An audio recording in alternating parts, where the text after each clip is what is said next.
Hello students, आज हम हिंदी व्याकरण पढ़ेंगे। हिंदी व्याकरण के अंदर हमारा टॉपिक है भाषा, बोली, लिपि और व्याकरण। भाषा किसे कहते हैं? भाषा वह साधन है जिसके द्वारा मनुष्य बोलकर, लिखकर, पढ़कर व सुनकर अपने मन के विचारों का आदान प्रदान करता है, उसे हम भाषा कहते हैं। हमें अपनी बात दूसरे तक कैसे पहुंचाएंगे, इसके लिए हम कुछ यूज़ करेंगे, तो हम उसके जो हम यूज़ करते हैं उसे हम कहते हैं भाषा। अब भाषा के दो रूप होते हैं।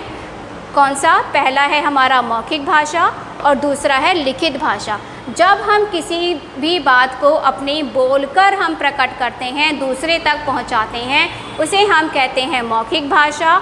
और जब हम किसी को लिखकर अपने मन के विचारों को प्रकट करते हैं, उस तक पहुंचाते हैं, उसे हम कहते हैं लिखित भाषा।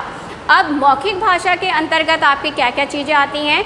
मौखिक भाषा के अंतर्गत आती हैं बातचीत। जब हम दो जने आपस में किसी से बात कर रहे हैं तो उसे हम कहते हैं मौखिक भाषा। जैसे कि टेलीफोन पर बात करना या किसी से कोई भी कन्वर्सेशन करना, उसे कहा जाता है मौखिक भाषा। अब लिखित भाषा के अंतर्गत क्या चीज़ें आती हैं? लिखित भाषा के अंतर्गत पत्र लिखना। जो से कोई दूर है तो हम उसको पत्र लिखकर अपने विचारों को दे सकते हैं, उससे बात कर सकते हैं। ईमेल, आजकल कंप्यूटर के थ्रू आप ईमेल कर सकते हो। अखबार पढ़ सकते हो, अखबार के थ्रू हमें बहुत सारी चीज़ों की जानकारी मिलती है। हम किसी के पास अपना मैसेज भेज सकते हैं। तो ये सारी चीज़ें क्या है? हमारी लिखित भाषा के अंतर्गत आती हैं। तो ये हुए हमारे भाषा के दो रूप, मौखिक भाषा और लिखित भाषा। अब इसके अंदर आपके कई क्वेश्चंस आ जाते हैं कि आपका वाक्य लिखा हुआ आ रहा है और आपको पहचानना है कि वो हमारा मौखिक भाषा का रूप है या फिर लिखित भाषा का रूप है। जैसे कि राम और मोहन टेलीफोन पर बात कर रहे हैं। राम और मोहन जब टेलीफोन पर बात कर रहे हैं तो ये आपका कौन सा रूप हुआ? बात कर रहे हैं सिर्फ, तो ये हमारा हुआ मौखिक भाषा। और लिखित भाषा के अंदर राम ने मोहन को पत्र लिखा, तो ये क्या है? हमारा लिखित भाषा। लिखकर, जो हम पढ़कर लिखकर ये हम करते हैं, इसे हम कहते हैं लिखित भाषा।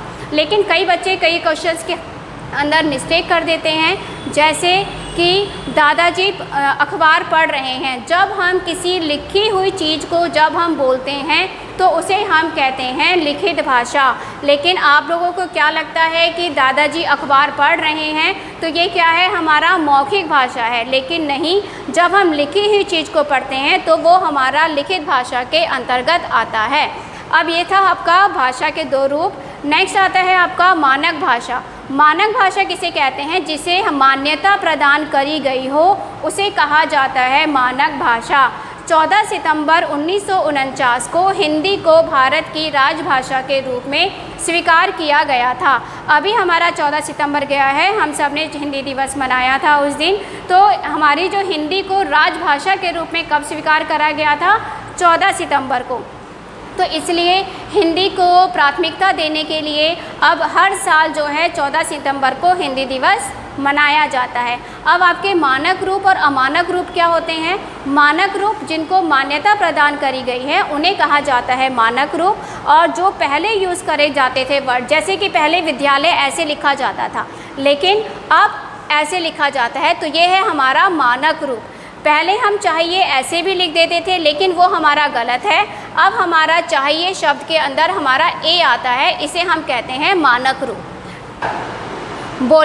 बोली किसे कहते हैं? अब नॉर्मली जो हम लैंग्वेज यूज़ करते हैं उन्हें हम कहा जाता है बोली। किसी क्षेत्र विशेष में बोले जाने वाली भाषा बोली कहलाती है। यानी कि जो किसी छोटे एरिया के अंदर जो हम भाषा बोलते हैं उसे हम कहते हैं बोली। जैसे हरियाणवी, राजस्थानी, पंजाबी, हिमाचली, ये सारी क्या हैं? ये बोली कहलाती हैं, जो एक छोटे किसी विशेष क्षेत्र में बोली जाती हैं, पर्टिकुलरली किसी एरिया में बोली जाती हैं, उन्हें हम कहते हैं बोली। उसके बाद आता है आपका लिपि। लिपि किसे कहते हैं? जिस चीज़ को हम भाषा को, हमने अभी कहा कि लिखकर भी हम प्रकट करते हैं, तो लिखने की विधि को लिपि कहते हैं। जिस भाषा को हम किस ढंग से लिख रहे हैं, उसके उस ढंग को, उसकी उस रीति को हम क्या कहते हैं? लिपि कहते हैं। अब आपको इसके अंदर आपके क्वेश्चंस आते हैं कि आपकी भाषा आ जाती है और आपको उसको बताना पड़ता है कि इसकी लिपि कौन सी है। भाषा जैसे कि संस्कृत, हिंदी, नेपाली, इन सब की लिपि कौन सी है? देवनागरी लिपि है। तो इन सब की जो है संस्कृत, हिंदी, नेपाली, इनकी लिपि का नाम है देवनागरी। फ्रेंच, जर्मन, अंग्रेजी, इनकी लिपि का क्या नाम है? रोमन। इनको जिसमें लिखा जाता है उसको हम रोमन कहते हैं। उर्दू की लिपि कौन सी है? फ़ारसी। पंजाबी की लिपि कौन सी है? गुरुमुखी। तो ये थे हमारी लिपि, भाषा और भाषा की लिपि। उसके बाद आता है आपका व्याकरण। व्याकरण किसे कहते हैं? व्याकरण वह शास्त्र है जिसके द्वारा मनुष्य किसी भाषा को शुद्ध रूप से बोलना, पढ़ना व लिखना सीखता है, उसे हम व्याकरण कहते हैं।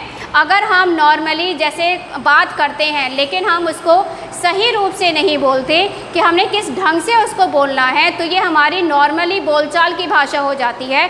अगर हमें लिखने के लिए या सही रूप से बोलने के लिए हमें व्याकरण का ज्ञान होना चाहिए। तो व्याकरण हमारा एक ऐसा शास्त्र है जो हमें भाषा को शुद्ध रूप से बोलना, लिखना व पढ़ना सिखाता है। व्याकरण के भी 3 रूप होते हैं। व्याकरण को 3 भागों में बांटा जाता है।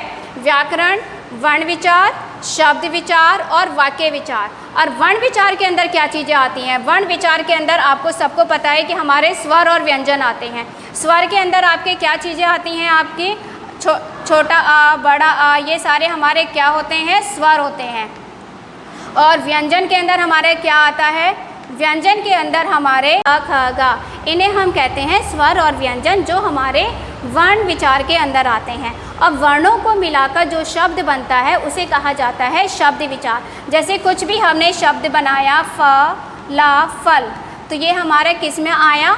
शब्द के अंदर आया। जब हम उसको ठीक से अरेंज करके बताते हैं उसे हम कहते हैं शब्द। और शब्दों को मिलाकर हमारे क्या बनते हैं? वाक्य बनते हैं। जैसे कि राम एक अच्छा लड़का है, तो हमारे बहुत सारे शब्द हुए और इनको मिलाकर हमारा क्या बन गया? वाक्य बन गया। तो ये थे हमारे व्याकरण के रूप: वर्ण विचार, शब्द विचार और वाक्य विचार।